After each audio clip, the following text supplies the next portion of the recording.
So we're going back to 2006. The story about how crack cocaine took away everything that my mate owned, absolutely everything. From his plumbing company, to his bungalow, to his transit van, left him homeless. So I was actually staying with this guy for a small period of time. We used to go clubbing together, living together, out eating together, clubbing together, just done everything together. We loved the party lifestyle. He's currently in jail all the time, and he's basically an alcoholic, he's drug addict, and basically the only other way I can say is he's never going to change. Now this guy's his 40s and there's no hope for him now. Well, there's always hope for somebody, but I can't really see much light at the end of the tunnel for this guy now. So anyway, let's get into the story. So we're at a pub, a local pub in Whitburn, just 5-10 minutes away from my town, my village. And a guy, Harv, was DJing. He's came up to me, he's asked me if my guy could see him. I says, aye, no problem. So this is when we were active. So I've met the guy in the toilet, gave the guy what he wanted, and he came back to me 10 minutes later and he had a wee bit of moan about it, about the quality of stuff. And I says to him, well, if you look at the dance floor, every motherfucking dance floor, they're on that. So he says to me, I stay in South London, I'm up here to visit my family, blah blah blah. I said, well, that says, that explains it all. So I've got an uncle who stays in London also, and I know the quality's like night and day compared to up here. So he then says to me, if you want to get a guy, introduce me to him. I says, no, I can do it in London, and I can introduce him to the South Londoners. I says, that'd be great. So I let him know. So I says, but I see we turn around and see that madman over there with the fucking pint. He's trombone, is he dancing? Is he Island Jake on? That's him. So he's on that, and I'm going to just say his name's Mark. So I'm like, Mark. And he's doing like this with a fucking pint. He's trombone, is he drink? So I'm like, Mark. So he's turning around and fucking the pint drinking sheen or the fucking beers drinking. Some days came out, this guy stays in South London and he's willing to take you down, blah, blah, blah, blah. Long story short, 2 days later he's floating up. I'm on my way to South London, kid. I'm going down to meet these guys. I'm phoning you right back up. And I was like, right, sound. I said, did you see the other guy first? Because he'll 20 lads to fucking this other guy. No, but we'll sort that out later. I'm like, fuck, because I knew who this other guy was. This a guy who shot, so isn't a guy, fuck, we're right. So anyway, he's down to South London. The people gave him the shit. They tell him that they had no choice but to fucking do a one-to-one match, so he bust your heart. So he's ended up phoning me, he's like, here kid, he says, I've had to ask girl to pull out and pop in a hotel. He's like, I think my hair's going to pop. He says, I just went and done a line, I think my hair's going to pop. I'm like, fucking hell. So this kind of day comes, he's like, on my back now, he says, I'm feeling alright. He says, I'm not telling me, I'm going to come back up and do what we've got to do with it. I'm like, cool, because it was really expensive shit. For the price, bear in mind, it was normal price, it was around about 40-50 a G. And obviously back in 2010-11, back when the Pure came out, right?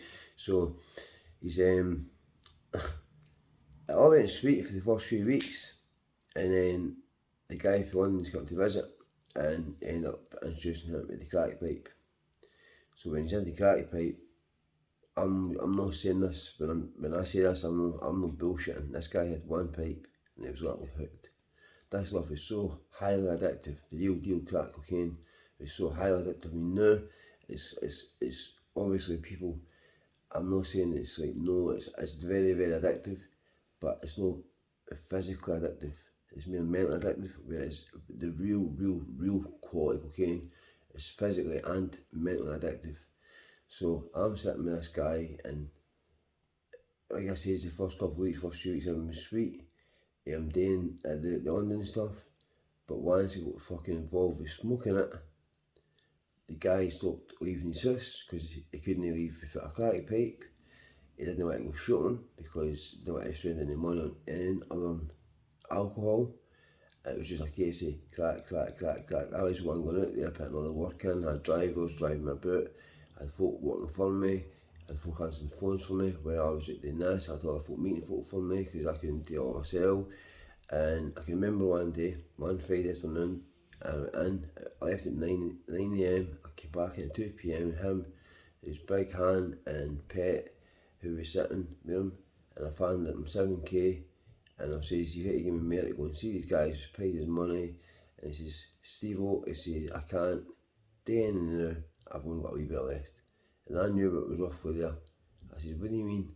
He's like, I've not really got enough now to talk about, I can't talk about it now.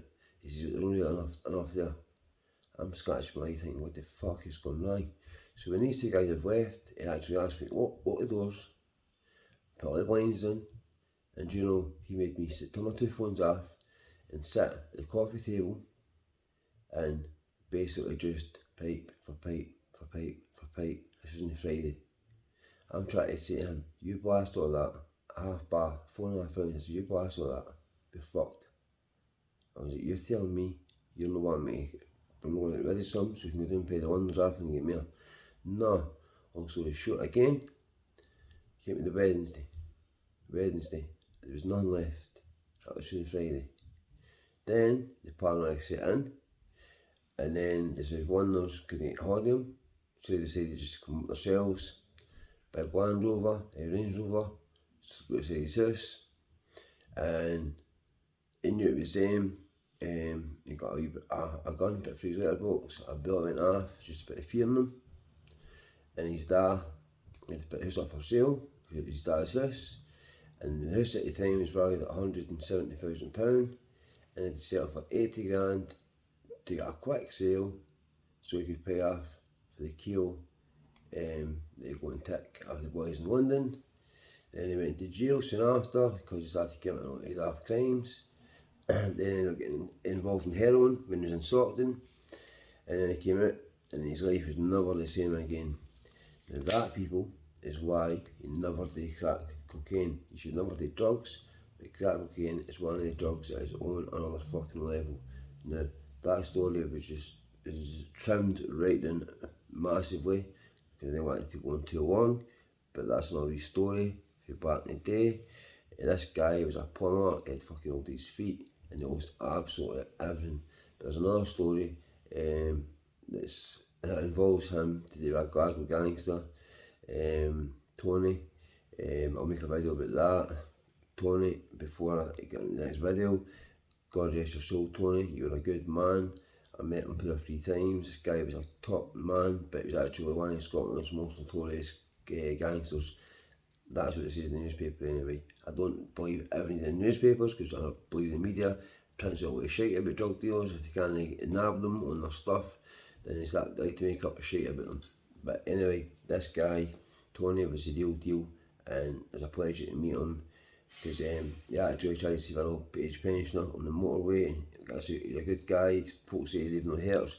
This old woman, he was the only one person stuck in the motorway for this old pensioner who broke down the motorway and got poisoned and killed with a transit van. If anybody from Glasgow remembers that story about the gangster, they got ploughed out a transit van on the motorway back in 2007, 2008. That's the man we've got about next. Anyway, hope you all have a blessed Friday night, a blessed weekend. Keep you safe, stay off drugs, and all the best. Peace out.